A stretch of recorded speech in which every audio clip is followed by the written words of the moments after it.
Hello.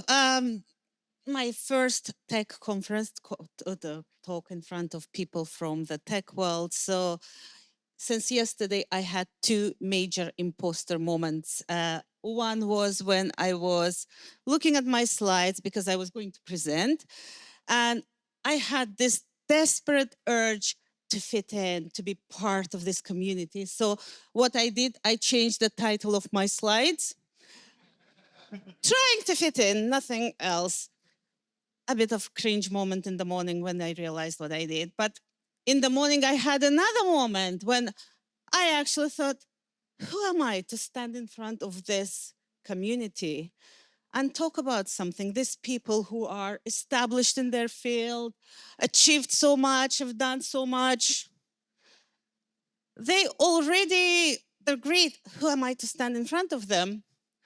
But that's a typical imposter's thought, along with this one's here on the screen. So I'm just wondering, I'm going to ask if anyone ever had these thoughts and actually, well, I'm glad I am not the only one. You will be pleased you are not the only ones, because actually people who are in tech business, tech world, that around almost 60% of people experience imposter syndrome. And if you look at different companies, there will be different numbers in each company, but even the company with the lowest number, I don't want to fool, they have nearly half of their employees at some point either experienced imposter syndrome or are still experiencing it. I'm often asked why people experience imposter syndrome. I can spend hours talking about it.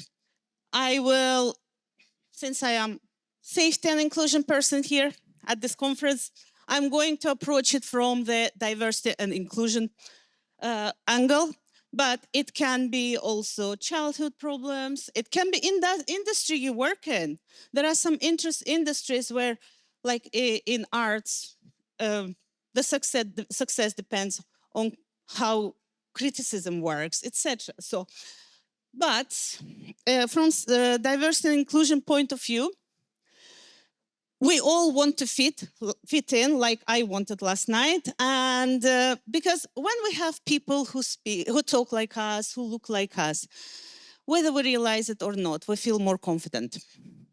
Now, what happens if someone has an accent or they don't look like us?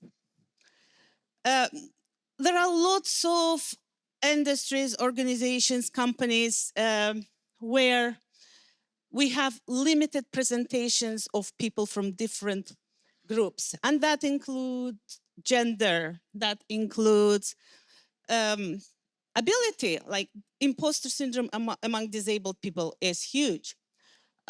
Age, people feel discriminated because of their age, and that triggers huge imposter syndrome. Has a huge impact on a person.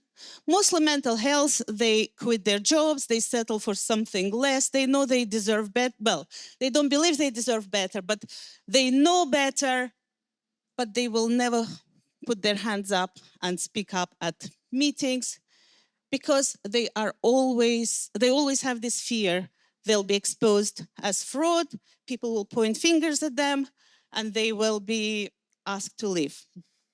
Now, the cost to companies is even bigger. Financial, because if you lose your people, you have to hire someone, train them, retrain someone else. Reputational, because if you have many people leaving your company, it means that, oh, what's going on there? Something's not right. But you're also losing people who actually can take your company to next level because they have brilliant ideas, but because they're scared to speak, they leave. So what can you do? Normalize that imposter syndrome is something that happens to many people. Normalize it within the company. Talk about it, open conversations.